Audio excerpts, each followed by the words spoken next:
Hello and अस्सलाम वालेकुम viewers, I am Vishwanath और हमारे साथ आज इंडिया से ज्वाइन किया हरी मोहन जी ने। Thank you so much sir, आपने टाइम दिया मेरे और मेरे ऑडियंस के लिए। Thank you Mahwish. आपने इतने बढ़िया चैनल पर मुझे बुलाया, उसके लिए बहुत बहुत शुक्रिया। बस कर दें सर, आप हम तो स्टूडेंट्स हैं आपके। अच्छा, आज जिस टॉपिक पे हम बात करने वाले हैं, बात तो बड़े दुख की है, गमगीन है। इमरान खान साहब को पाकिस्तान के अंदर पहले तो कैदी बना के रखा जा रहा था। इलेक्शन के दिन करीब आने की सूरत हाल जोरों शोरों से चल रही थी, और ऐसे में ही अभी बिल्कुल रिसेंटली हमें खबर मिली है कि उनको 10 साल की कैद सुना दी गई है। और अडयाला जेल के अंदर मौजूद थे, वहां के जज तो उनके हक में फैसला सुनाने वाले थे, लेकिन उनको जो है एफआई की तरफ से नोटिस जो आया उसके मुताबिक 10 साल की जेल सुना दी गई है। क्या कहेंगे आप? एक तरफ पाकिस्तान में इलेक्शंस की सूरत हाल में ये सिनेरियोस चल रहे हैं और दूसरी जानब हिंदुस्तान में भी इलेक्शन होने वाले हैं, वहां पे क्या सूरत हाल है? हिंदुस्तान में जो इलेक्शन होने वाले हैं वहां सुप्रीम कोर्ट के अंदर कोई गया ही नहीं हुआ। वहां कोई हाई कोर्ट में गया ही नहीं हुआ। वहां कोई मुकदमा हमारे प्रधानमंत्री पे है ही नहीं। वहां पर कोई मुकदमा हमारे अपोजिशन के ऊपर अगर है, उसकी जांच चल रही है। आपने गलत पढ़ा है। आपके प्रधानमंत्री के जो candidate ex prime minister Imran Khan है, उनके ऊपर 150 मुकदमे हैं, 150। उन 150 केसेस को एक बात सोचकर देखिए, अप्रैल 2022 में उनको हटा दिया गया था, अगर मैं ठीक हूं तो। अप्रैल 2022 के बाद, यानी अब से लगभग 2 साल पहले, उसके बाद शहबाज शरीफ की सरकार आ जाती है। उसके बाद ऑफिशियल सीक्रेसी एक्ट पिछले साल बनाया जाता है। आप केस को समझिए ना। पिछले साल ऑफिशियल सीक्रेसी एक्ट 2023 आता है, और मुकदमा बनता है या रैली वैली होती है 2022 में। दुनिया का एक लौता ऐसा आपका जुडिशियल सिस्टम होगा जो ये कह रहा होगा, पहले जो हुआ उसको गलत प्रूव करने के लिए हमने कानून बनाया, अब जेल डालेंगे। रूल ऑफ लॉ इसी को कहते हैं क्या? आप छोटी सी बात समझिए। क्राइम की पहली डेफिनेशन यह है कि आपने कोई रूल ब्रेक किया। और no ex post facto law नाम का एक कंसेप्ट होता है जुडिशरी में, जिसका मतलब यह होता है कि क्राइम के बाद कुछ भी हुआ है, वो क्राइम तभी है जब कानून बनेगा। कानून बाद में बना के आप उसको, पहले हुए किसी भी इंसिडेंट को क्राइम प्रूव नहीं कर सकते। आपकी कंट्री में न्याय की, जस्टिस का जो मर्डर हुआ है, वो इसी वजह से हुआ है। आप खुद उठाकर देखिए जस्टिस का मर्डर कैसे हुआ है। पहले एक पेपर लहराया गया कि ये देखो, अमेरिका मेरी सरकार को उखाड़कर फेंक देना चाहता है। अब उस पेपर, वो पेपर था नहीं था, लिखा था नहीं लिखा था, कोई नहीं जानता। कोई नहीं जानता भाई। ऐसा होता है। हमारे यहां केजरीवाल है, वो खाली शीट लगा के कह देता है देखो जी बेईमानी हुई है। अब वो तो लोगों के ऊपर डिपेंड करता है बेईमानी हुई है नहीं हुई है। अब वो पेपर ओरिजिनल है या नहीं है। आपको पता है केजरीवाल ने शीला दीक्षित, जो यहां दिल्ली की सीएम होती थी, उसके खिलाफ 300 पेजेस की रिपोर्ट लगाई, दिखाई लोगों को कि देखो जी ये 300 पेजेस का बंडल है, मैं सीएम बनने के बाद शीला दीक्षित को जेल भिजवाऊंगा। बाद में पता लगा वो स्कूल के बच्चों की एनुअल रिपोर्ट होती है ना, वो फोटोस्टेट करवा के रखी हुई थी। अरे नेता है ये। नेता पॉलिटिक्स में ये सब चीजें करते हैं, अपनी बात को झूठ सच बताने के लिए, कुछ भी करने के लिए। अब इमरान खान के हाथ में वो जो पेपर था, वो वही डॉक्यूमेंट था या नहीं था, उसकी कौन गारंटी देता है? क्या वो किसी स्क्रीन पर दिखाया गया? क्या उसकी फोटो कहीं वायरल हुई? मुझे तो नहीं लगता कि नहीं हुई, क्योंकि मैंने पूरी कोशिश करी वो एक फोटो निकालने की जो ऑफिशियल डॉक्यूमेंट था, जिसे ये क्या नाम है, केबल जो भी होता है अमेरिका का था, वो दिखाई दे जाए। उसके बाद एलिगेशन लगाया इमरान खान पे कि उस क्या नाम है, उस पेपर को लीक करवा, वो पेपर चोरी कर दिया। अब मुझे एक बात बताओ, सिफर केस के अंदर वो जो पेपर है वो इमरान खान के ऑफिस में नहीं मिला। मुझे एक बात बताइए, उस मामले में कोई चौकीदार, कोई डायरी, कोई कहीं लिखत पढ़त, वीडियो कैमरा कहीं तो दिखाई दिया हो कि वहां से वो पेपर चोरी हुआ है? या फिर भाई, क्या सारे काम, सारी फाइलें प्रधानमंत्री उठा के घूमता है क्या? झूठ है ये सब। असलियत में इमरान खान पहला ऐसा बंदा था जिसने आपके पाकिस्तान के अंदर पुराने टाइम से चले आ रहे सिस्टम को ओपन चैलेंज किया था, और वो जानता था कि इसके लिए उसे या तो जेल में डाल दिया जाएगा। मैं तारीफ करना चाहूंगा इमरान खान की इस मामले में, आप भले ही कितनी भी मर्जी बुराई करें, वो देश छोड़कर नहीं भागा। पॉसिबली उसको भी ऑफर दिया होगा कि देश छोड़कर भाग, नहीं भागा, ये तारीफ है। लेकिन बेशर्मी आपके उस सिस्टम की है जो पुराने टाइम से पाकिस्तान के अंदर चला आ रहा है, और वो सिस्टम पूरी ताकत के साथ इमरान खान को दबाने पे लगा है, क्योंकि इमरान खान बदलाव की डिमांड कर रहा है। और ये इमरान खान के साथ जो अन्याय हुआ है, आप मानिए इसके अंदर आपकी एस्टेब्लिशमेंट, आपकी एजेंसी, और सबसे ज्यादा एजेंसियों का बाप अमेरिका बैठा हुआ है, और अमेरिका के कहने पर यह हुआ है। और यहां अमेरिका के दोगलेपन को देखिए, क्या बांग्लादेश के अंदर इलेक्शन हुए तो वहां फ्री एंड फेयर इलेक्शन हुए, अमेरिका उसे इसलिए नहीं मान रहा क्योंकि अमेरिका की फेवर की गवर्नमेंट नहीं आई। और पाकिस्तान के अंदर फ्री एंड फेयर इलेक्शन दूर दूर तक है ही नहीं। 10 दिन पहले आपके मेन प्राइम मिनिस्टरियल कैंडिडेट का जेल जाना 10 साल के लिए, और उसके सबसे बड़े सपोर्टर जो उस टाइम पर शाह महमूद कुरैशी, उसका जेल जाना, आप समझ पा रहे हैं क्या है ये पॉलिटिक्स? आपका देश किस गर्त में जा रहा है, किस लेवल पर जा रहा है। 8 फरवरी को इलेक्शन है आपके यहां। अच्छा, उसके बाद किसी पार्टी को खत्म करने, किसी पार्टी से कितना डर रहे हैं और कितना खत्म कर रहे हैं, वो इस चीज से नजर आ रहा है। महवीश जी एक बात बताइए, बल्ला उसका एक सिंबल वो छीन लिया, सिंबल छीन लिया, उसके कैंडिडेट्स को क्या नाम है फॉर्म तक नहीं भरने दिया गया, इलेक्शन के अंदर लड़ने तक नहीं दिया गया, ऊट पटांग केस ठोक रखे हैं। 150 केस किसी बंदे पर एक साल में ठोक सकते हैं क्या? और दुनिया चुप है, पाकिस्तान चुप है, और आम जनता उससे प्यार कर रही है।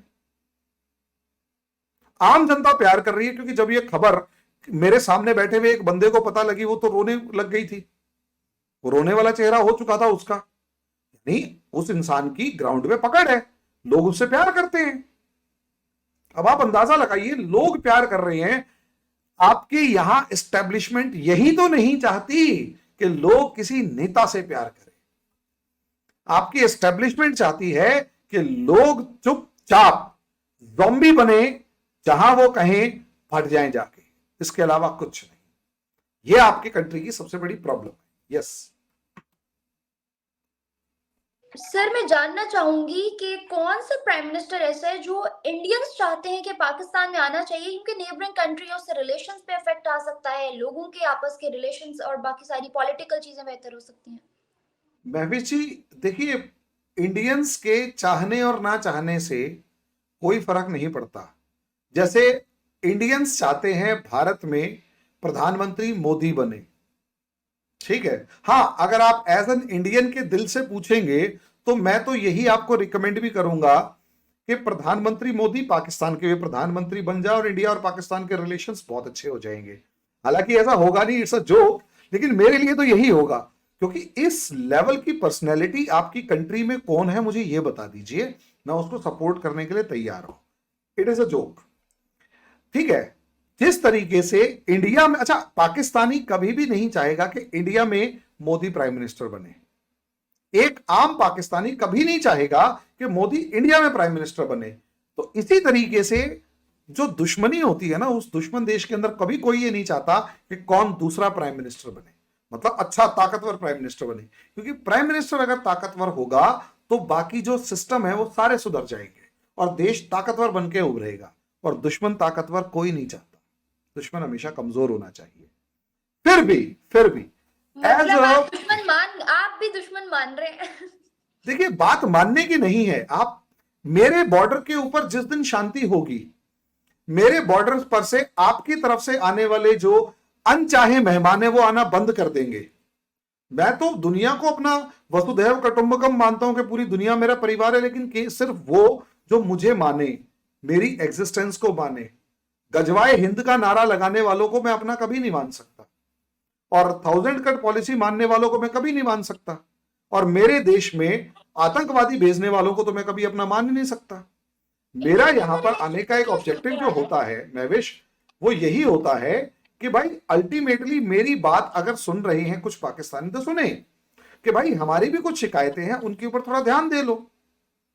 इसके अलावा दुश्मन मानने और ना मानने के मामला यह है, जब भाई अगर इतना ही बड़ा दुश्मन मान रहा होता 1 to 1 कॉमन मासेस को, तो मैं पाकिस्तानी चैनल्स पे जाता ही क्यों? सीधी सी बात है।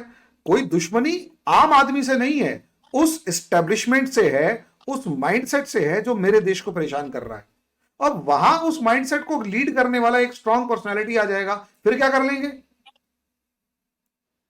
हाँ, डेवलपमेंट वाला पर्सनालिटी आए, आपके देश में से गरीबी खत्म हो, मेरे देश में से गरीबी खत्म हो, मानेंगे बहुत बढ़िया है, हम उसकी तालियां बजाएंगे। यस, आप बताइए, कुछ कह रहे मैं थे। आपसे जानना चाह रही थी, इंडिया के अंदर इलेक्शंस की क्या सूरत हाल है?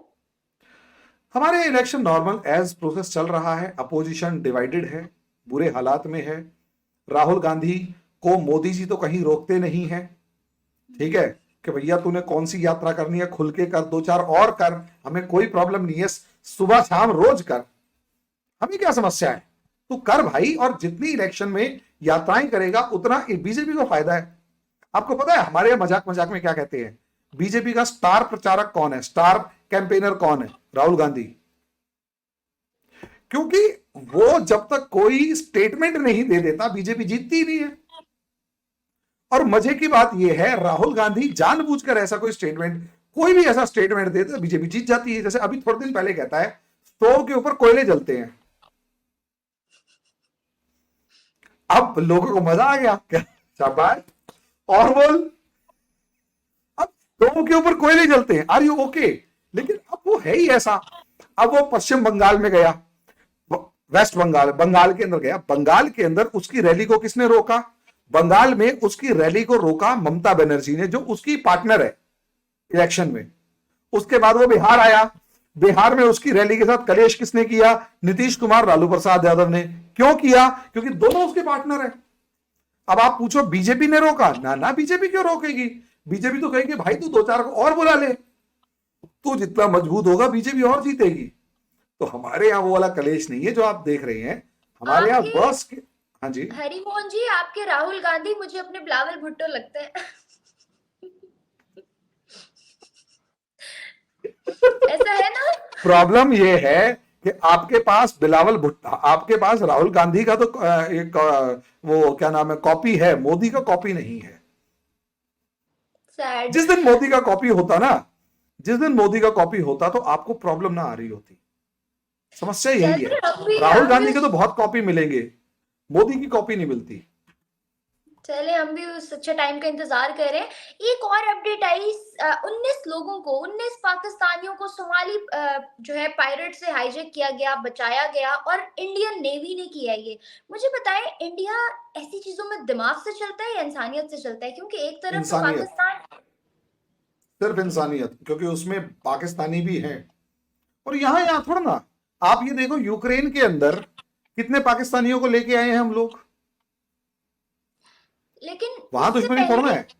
सर, पाकिस्तानियों का कहना है कि 19 पाकिस्तानियों को बचाने से पहले 17 ईरानियों को बचाने का फैसला इसलिए किया हिंदुस्तान ने क्योंकि वो पाकिस्तान पर बॉम्ब फेंक रहा है, पाकिस्तान पर अटैक्स कर रहा है।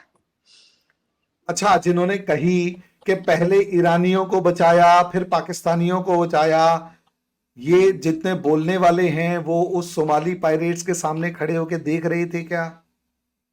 बातें बनाना तो आसान है, बैटल फील्ड के अंदर बंदूक लेके खड़े होंगे तब पता लगेगी। मेरा पहला सवाल यही है कि हे प्रभु, क्या आप वहां जाकर खड़े होकर देख रहे थे कि पाकिस्तानियों को पहले नहीं बचाया, पहले ईरानियों को बचाया, फिर पाकिस्तानियों पे भी दया आ गई फिर उनको बचाया? अरे मैडम, जब आप बैटल ग्राउंड में होते हैं तो एक स्ट्रेटेजी होती है। उस स्ट्रेटेजी में जहां पर सामने वाला कमजोर होता है और जहां खतरा कम होता है या जहां जिसको बचाना पहले ज्यादा जरूरी होता है उसको बचाया जाता है। ठीक है, अगर इतनी ही इंसानियत नहीं होती तो ये करते कि ईरानियों को बचाकर पाकिस्तानियों को सोमालियन पायरेट्स के हवाले करके गले में माला पहना के $1 लाख 2 लाख देके ये कहते ले जाओ। और फिर आप क्या बात कर रहे होते?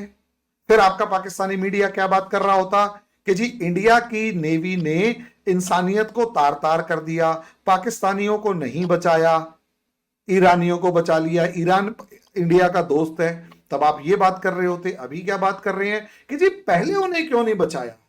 अब पहले उन्हें बचा लिया होता तो ये कहते क्या ईरान इंडिया का दुश्मन है जो पाकिस्तान वालों को पहले बचाया? मैडम देखो, टीवी पे बात करना आसान है, रियलिटी को अगर आप समझ कर देखेंगे तो जो वहां कमांडर्स थे, ऑफिसर्स थे, उनकी स्ट्रेटेजी वो जाने। बॉटम लाइन ये है, पाकिस्तानियों को भी बचाया, ईरानियंस को भी बचाया, सोमालियन पायरेट्स को अरेस्ट कर लिया। इंडियन नेवी की ब्रेवरी को सल्यूट है कि वहां गल्फ ऑफ अदन जो वार जोन है उसको सिक्योरिटी प्रोवाइड कर रही है। एक बात। दूसरी बात हमारे को यहां पर यह भी समझनी पड़ेगी कि मैडम हम इंसानियत के नाम पर किसी के साथ कोई भेदभाव, कोई डिफरेंस नहीं करते। याद कीजिए यूक्रेन के अंदर जो क्राइसिस था उसमें भी पाकिस्तानियों को बचाया गया था। यहां तक कि आईएसआईएस के टाइम पर भी लगभग 6-7 पाकिस्तानी नर्सेस भी पहले इंडिया आई थी, फिर उन्हें भेजा गया था।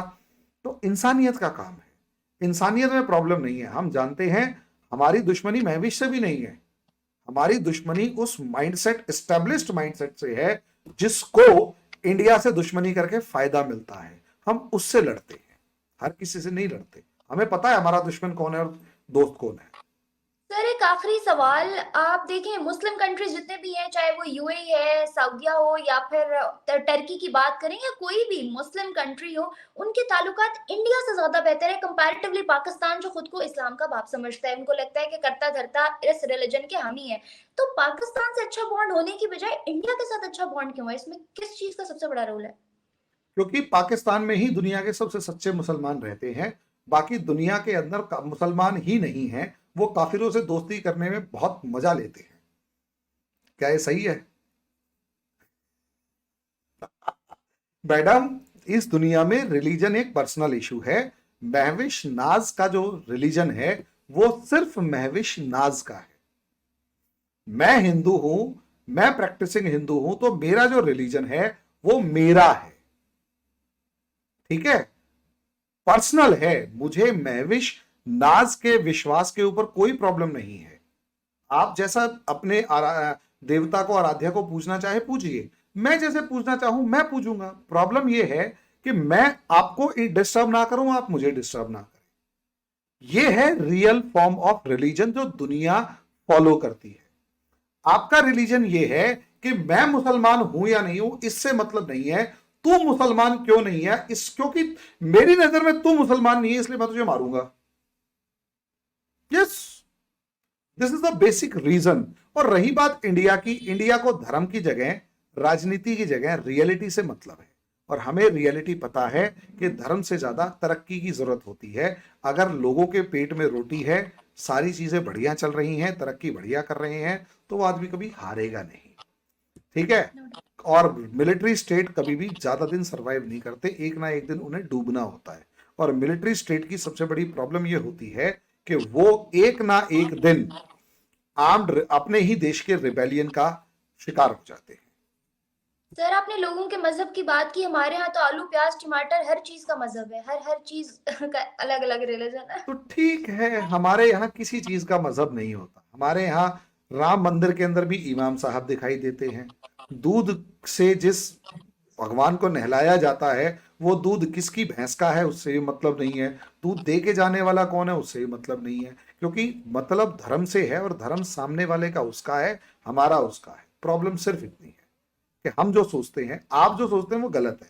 हर चीज को एक धर्म के यार्ड स्टिक पे थोड़ा चेक किया जा सकता है। यस, ऐसा ही है, no doubt. Thank you so much sir for joining us, thank you so much viewers for watching. Further videos के लिए मेरे चैनल को लाइक, सब्सक्राइब और बेल आइकन को क्लिक करना बिल्कुल मत भूलिएगा। सर के चैनल को भी जाकर आप लोग देख सकते हैं, नीचे आपको लिंक मिल जाएगा डिस्क्रिप्शन में।